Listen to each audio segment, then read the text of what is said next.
Yeah. I mean, this is when I won the Olympics, and it's kind of bragging rights. I beat these guys to win the UFC title.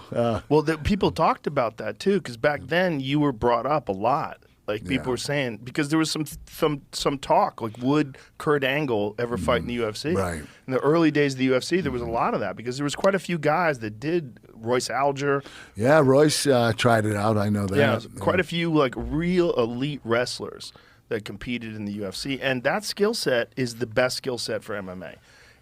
When you dictate where the fight takes place, because if that guy wanted to take you down, he's taking you down. Yeah. Like you just back then the guys just did not have the ability. There was so many karate guys and so many jiu-jitsu guys.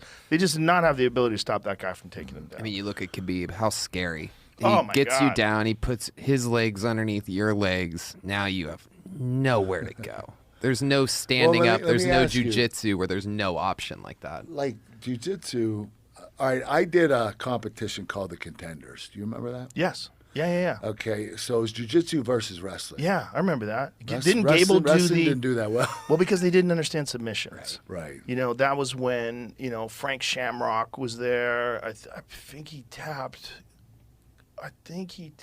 Dan Henderson.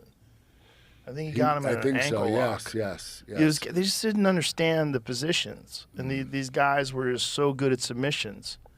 Kevin Jackson. Yeah, Kevin Jackson. Kenny Monday. There. That's right.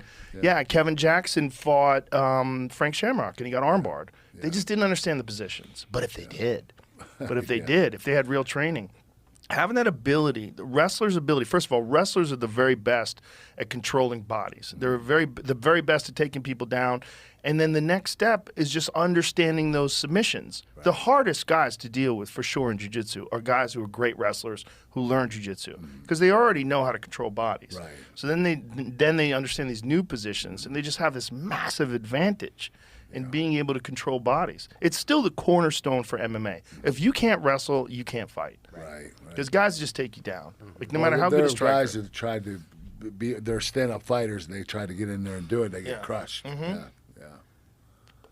Yeah, there's not a lot of guys who can't wrestle who ever wind up doing well in the sport. Yeah, I saw a funny thing again.